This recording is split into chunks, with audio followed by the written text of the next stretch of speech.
the 813 exchange. Today we have the ladies from Crew of Tampa Bay, so welcome to the show. Thank you. Thank you. Yeah, so here we have Nancy, LaShawn, and Jennifer, and they're very involved in the commercial real estate women's, right? Is that like what Crew's short for? Yes. Yes, so dive into Crew. How did it get started here? And you could talk about it at a bigger level, but how did it get started here? So I was introduced to Crew through a prior employer, Yeah. and I made some inquiries up to national. What is this all about?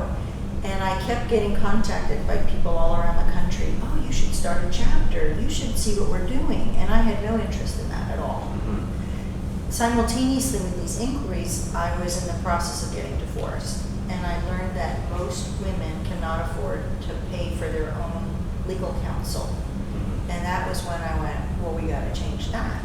And I thought that having a commercial real estate women chapter here in Tampa would be the platform to launch women into more lucrative careers. And that's really the big why. So that's the why, and that was a long time ago, right? It's coming up on it. It's been like 20, 30 years? 30 years ago. 30 years ago. Okay, interesting. So you started that, and when you say lucrative careers, why did you originally look at like the opportunity, like use commercial real estate as an example of like, why did you really view that as an avenue for women more than like, I don't know, something else like healthcare, financial services, etc.? Is it like something you just had like a good amount of background in before I did. you dove into it? I was 10 years in the commercial real estate world as an industrial broker. Okay. And so I had interacted with attorneys, contractors, surveyors, civil engineers, property management, legal, anyone who had a hand in a commercial transaction. And most transactions are expensive.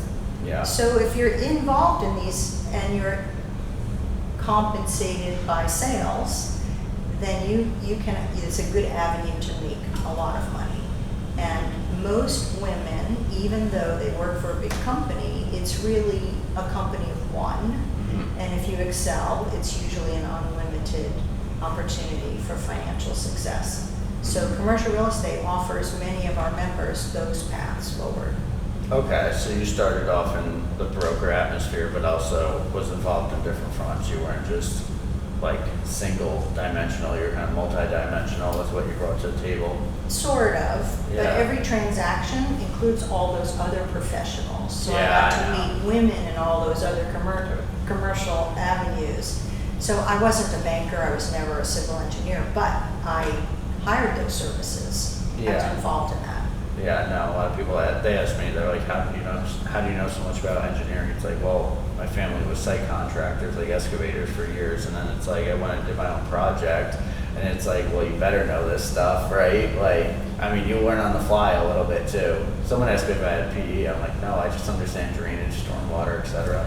You know, so. Then you got it. Yeah, That's a ticket. Yeah, it comes through experience, but LaShawn, how about you?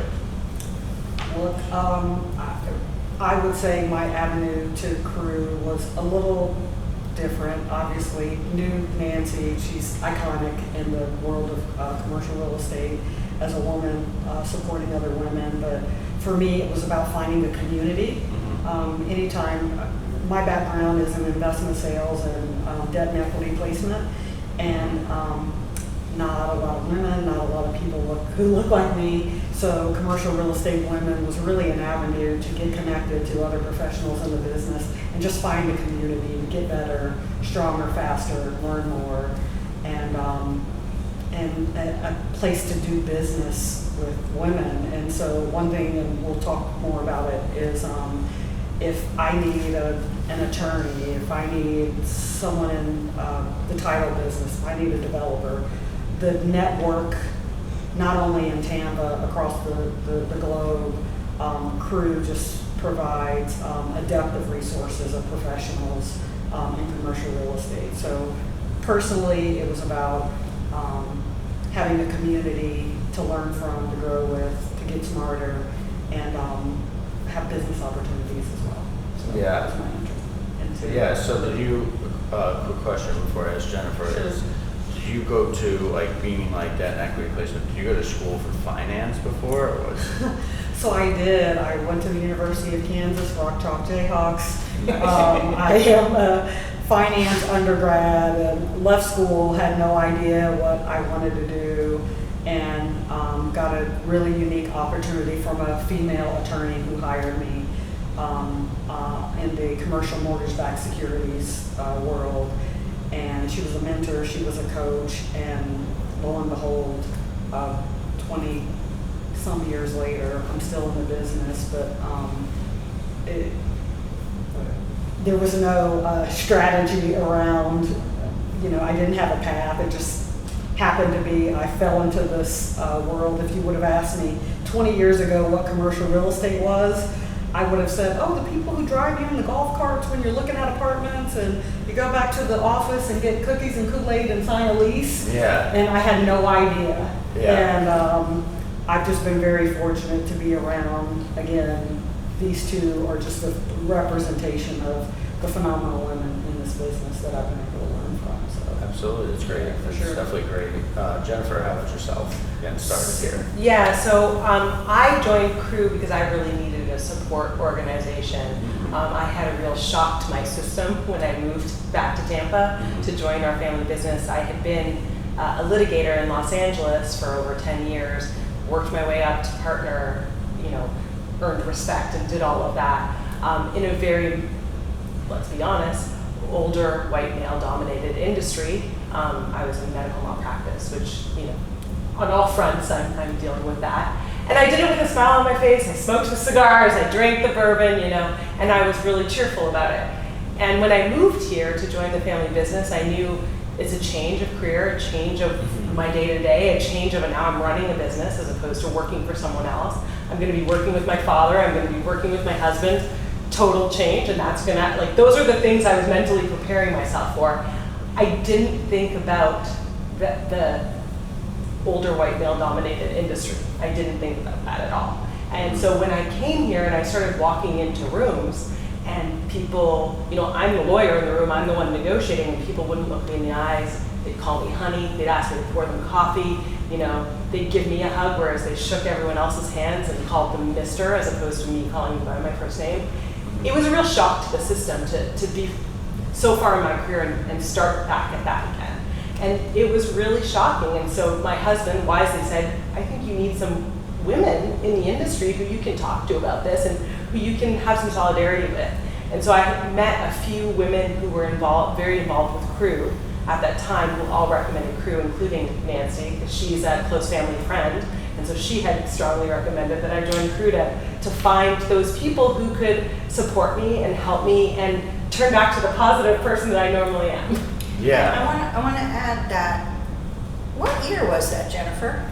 So that would have been 2018. 2018. I remember Okay. being on an email chain of, I've just relocated here from California or whatever, and I'm coming back. I remember that. Yeah. So it's not that long ago. But she was starting, a seasoned professional, hardened seasoned professional. Partner at a law firm. Right, and then she shows up and those kinds of things happen. 2018.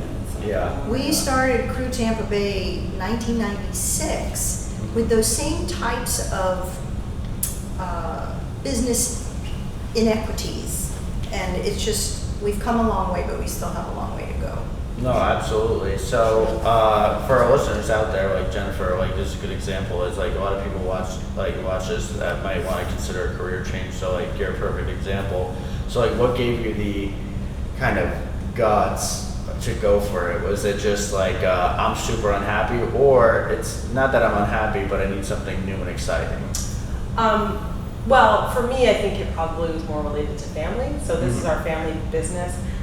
Me and my husband are now the third generation in that family business. And, my father said, I'm not getting any younger. If you want a chance at this, if you want to be part of this, it's now or never. Me and my husband were both very successful in Los Angeles, and we both loved our jobs. Yeah. But both of our jobs were very, very busy grind jobs. Yeah. They sometimes 24/7 type jobs.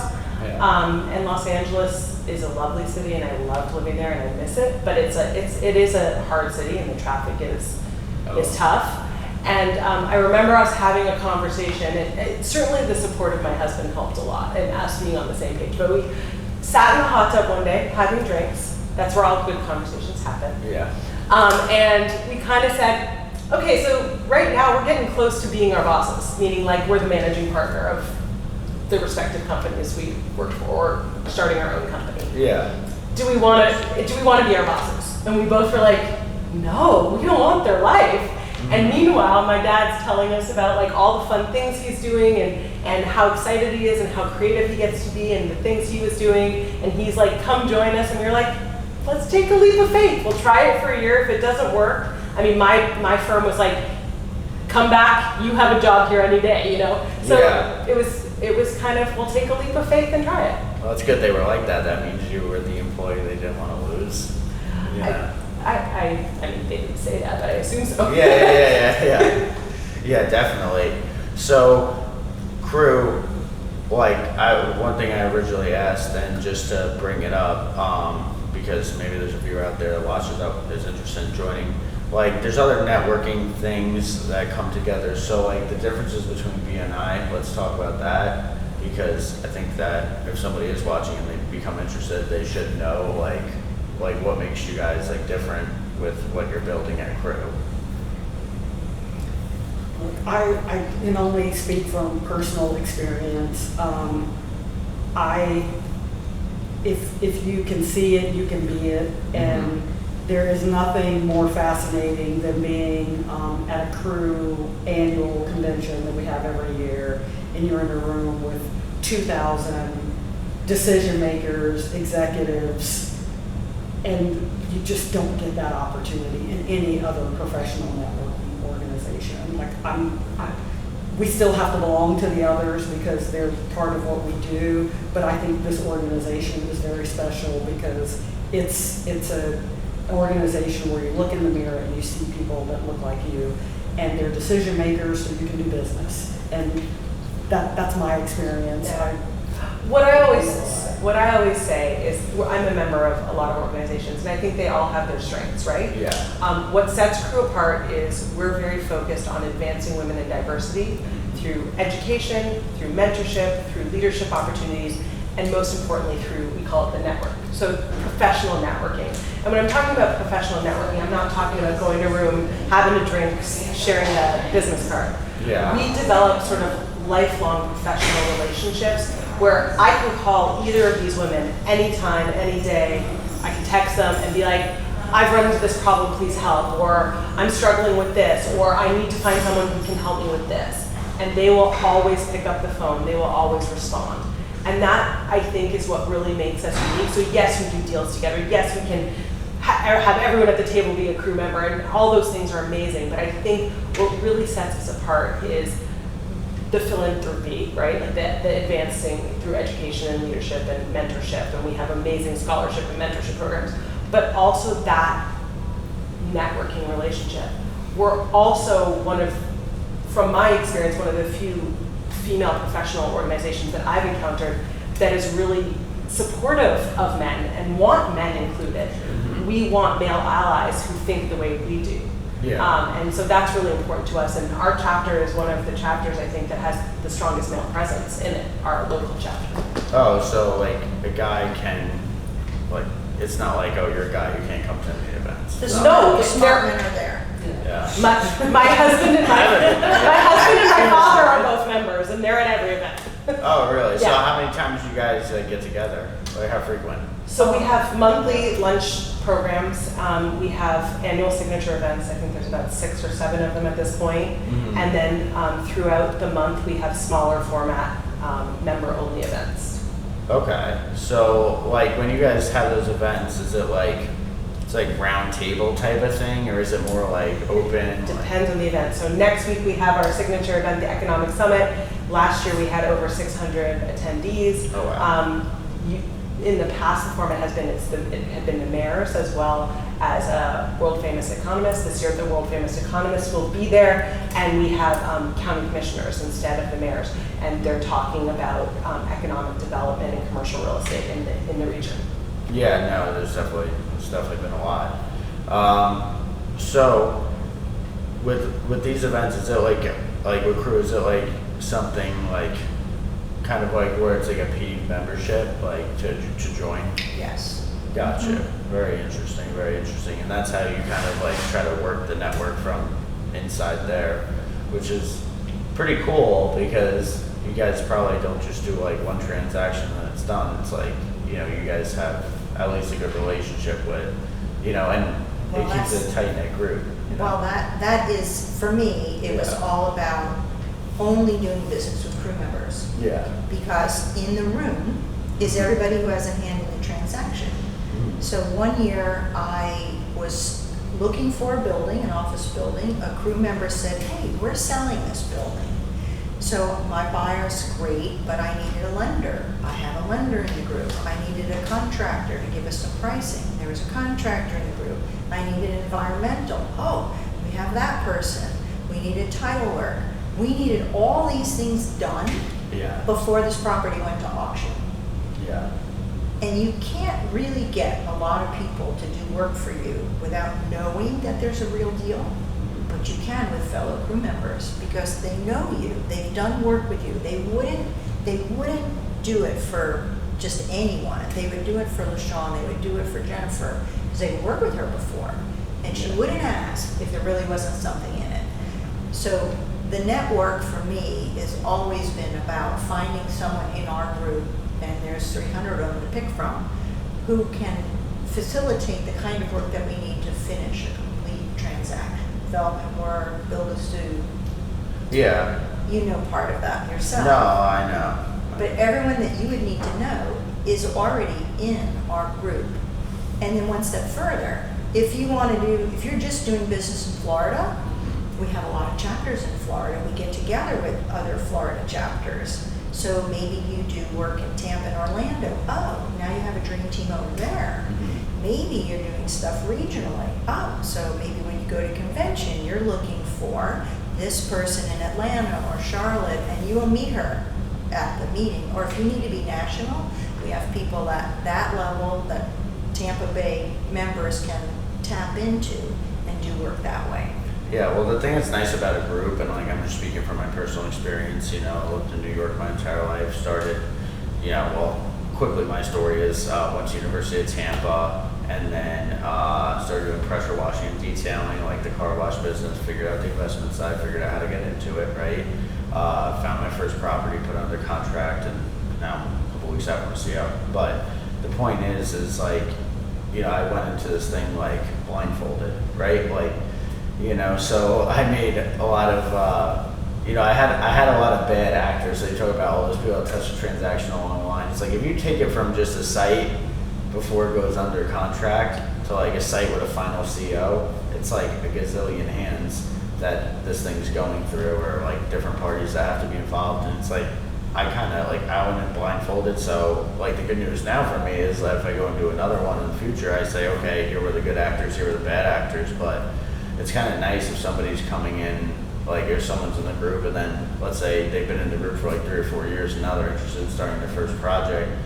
At least like, you know, it's a group where everybody knows each other. So like in a weird way, it kind of keeps everybody's like feet, you know, I don't want to say feet to the fire, but like, you know, toes in it, because like there doesn't want to be one person that's like not holding up their end of, you know, the stick. If you were to do like an entire development project from start to finish, sounds like your organization, a Crew, kind of has everybody you need, and if they don't, then they'll know somebody that does. We know someone who knows someone. Yes, exactly. Yes, Doesn't take, I would just add, again, as a female driven organization and about empowering and mentoring and developing female commercial real estate executives, like we're pretty no nonsense. Like if I need something from Nancy, I don't have to make 15 phone calls. I don't have to take her out to dinner. I can just pick up the phone and say, hey Nancy, I really need you to help me do X, Y, Z. And I have a real live example of some business that we tried to win with a law firm. The partner is a member of Crew. And, you know, I've got my colleagues and they're like, well, I'm gonna ask her for a coffee and then 3 weeks later I'm gonna do this and that and the other. I'm like, no, we're not doing that. Let me just pick up the phone. Hey, we really want this business. Are you a decision maker? Yes, my partner is gonna do this, but they're gonna ask me my opinion. We really want the chance to be able to be a part of the RFP process. In 3 minutes, it's done. And I've got a direct answer from a decision maker.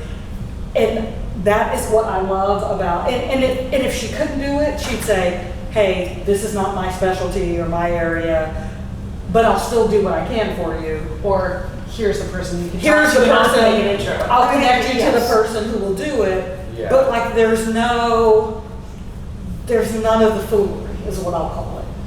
Yeah. And it doesn't cost you. You know, in the brokerage world, if I ask someone a question, they wanted a percentage of the transaction. Yeah. By the time you're done, you have nothing. Yeah. Especially just getting going. So in the world of this local, state, national environment, let's say you needed something out of state. And maybe it wasn't for a transaction, but you were starting your own development company. And you didn't know where you could get errors and omissions insurance, or you didn't have the paperwork, the development agreement, and how do you handle the fees, and what are you... I can go and did go through the national directory for anybody that had their name plus the word development in their company name. 5 groups show up, and I could call every single one of them, and they gave me the kind of information that would take you years to gather on your own, glean. Yeah. And you know, you probably had some places where you were frustrated or you spent some money you didn't need to. What we're trying to do is position all of our members to circumvent the wrong answer and just go with the right answer. Yeah. And we do it nationally, statewide, and locally. If I need anything, I would write in the subject line of an email, Crew Tampa Bay member needs help. And it would take less than an hour to get a call back. Whereas in the old days, Yeah. the other environment, the male-dominated environment, you would have to pay in some fashion, mostly financially, for that kind of information. And we don't. We don't treat one another that way. We esteem one another. We try and make sure that I can help you so that you can win that business. And it doesn't, I don't want anything. I want to do that. I want to empower you to do that. That was my idea back in '96. Let's get these people to make some money on their own. And Crew Tampa Bay, like many chapters, has spawned many individual business owners because they know they can count on business from Crew Tampa Bay. Okay, so would you guys say, like, I know, like, development, like, obviously, like, you guys, there's a lot of projects going on here. You guys have any, like, what's the furthest out project you guys have ever been involved in from where you're located, right? And I know that's, like, an interesting question because it's a lot different if you're, like, doing title or something that's office work from, like, being away from, like, where the development is. But, like, you guys have any projects right now where you're like, oh, this is what's kind of far? Or even if it's someone, like, a project that you had to go to visit that's, like, far away? Look, I can tell you when the last time at the company I was with, we bought and sold a lot of Class A office buildings. Yeah. And so one of the things we would sell would be the Channelside Water Street development. Uh-huh. And so I just remember, I don't know, 10 years ago, having a master plan and an offering memorandum about what that was going to be. And to see all that today, like I live down there, to see all that come to fruition.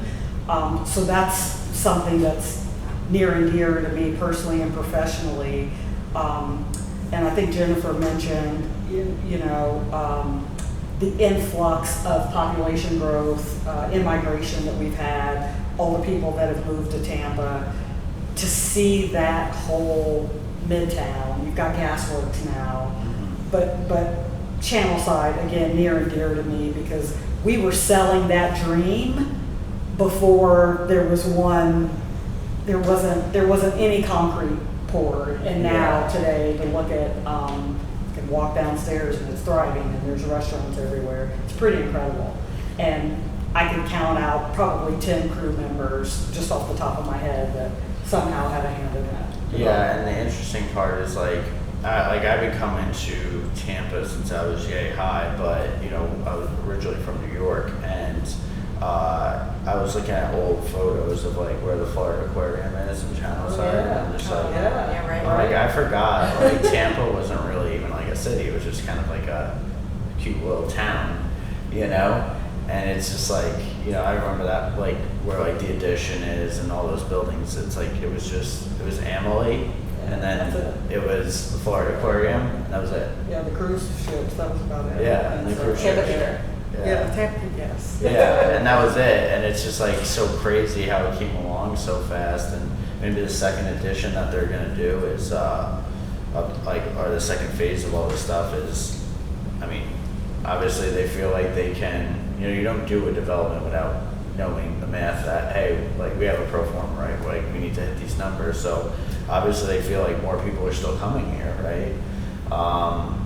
I think the question is when you do the gas works area, it's well, what after that? How do you even expand out after that, or do you is that where it just ends for the big tower developments, or do they build more towers elsewhere, more towards Soho and stuff? Because I know a lot of people are upset about the movie theater, the Cinebistro? Cinebistro. Yeah, we're doing multifamily.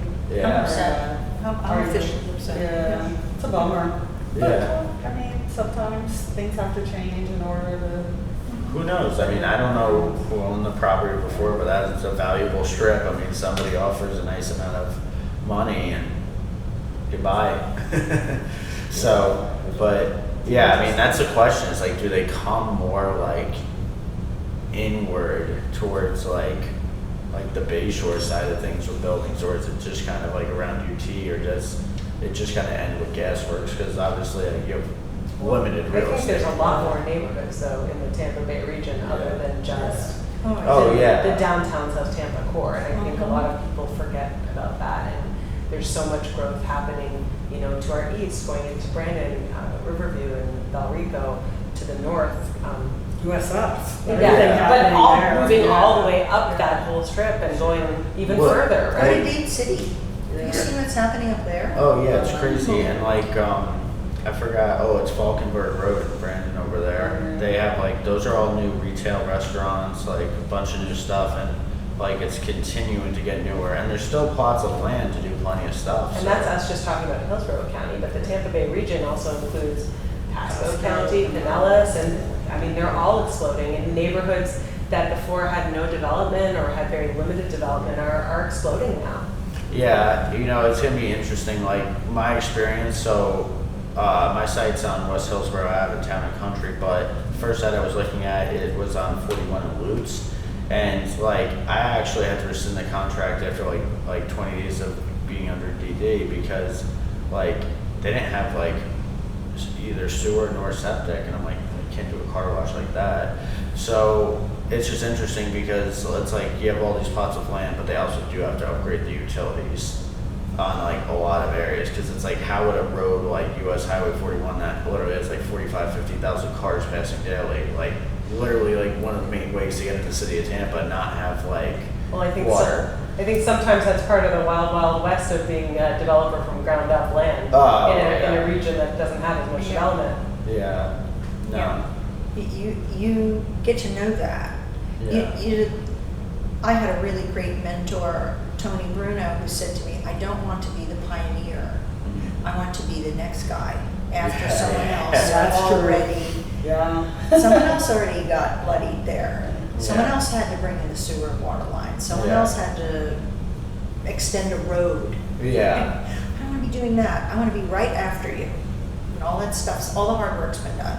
Well, it's not a bad idea because it's if you could tap in and go across the road, but I always thought about it like this, if you're developing something, you're going across the road and blocking off a major road and stuff. And one, it costs a lot of money to do that.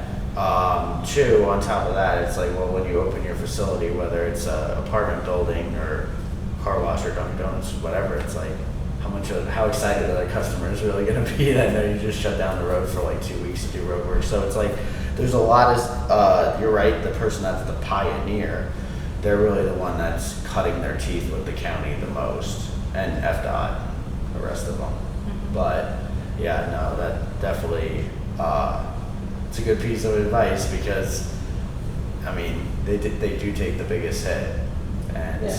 It's the same from a leasing perspective. It's like, Yeah. oh, you get to be the first one to go out and lease 1001 Water Street, and the owner has an unrealistic expectation of the rents and all this, and then eventually that person gets gone, and they've said the whole time, the asking price is too high, you need to come down 10%. Well, then they get asked off, and then the next guy comes in, what do? They reduce the rents, then they lease up the space and everything the first guy told them to do, but sometimes that first one just takes it on the chin. Yeah. In all aspects. Well, that's, I mean, an interesting part of that is like, I mean, like my business is going to be a lot different, but like with like renting units, it's like, you know, sometimes you took a pro forma, right? You know how long these projects take. So sometimes you take a pro forma and say, okay, here's the math that has to work, right? And, you know, then in 4 years alone, 5 years alone, it's like ready-mix concrete went up 38%, steel went up 72%, new transformers are up 70%, so like prices increase, and it's like, well, you know, these guys as owners, we gotta hit our cap rate, you know, okay. But you also have to be realistic and say, okay, well, this is what things are gonna rent at, so, I mean, that has happened to a lot of people where they were just like, yeah, we're gonna make all this money and we're gonna make, you know, 15% on our money, and then the building just became 15-20% more expensive to build, and you know, now you're kind of in a tough position. So it's like, you know, when you look at these projects, you really have to be like almost look at like whatever you're building and just say it's gonna cost us 30% more than what we're thinking, and then also like for new development, and then think like, you know, like revenue is gonna be 30% less, and like if the math still works, then it's probably like a good viable project. But that happened to a lot of people where they just thought, okay, we're gonna get it open, we're here, if we hit our pro forma, we'll pay off a mortgage, blah blah blah, and then stuff got so much more expensive, like in the construction world. So happens. It does indeed. Yeah. So I mean, I wish I knew that prices were gonna come down on things, but we'll see. I mean, it's hard to get deflation. Like you almost have to, I don't know, like something bad almost would have to happen to like have deflation in the construction industry. But I mean, it also has really slowed down projects here. Like a lot of people would be like, oh, well, construction got more expensive, so people are gonna stop. Like more people look at the rates and they look at, you know, the cost of concrete or cost of plywood or whatever it is, you know. Well, I can speak from an office perspective because that's my primary Yeah. food group. We still continue to have in-migration.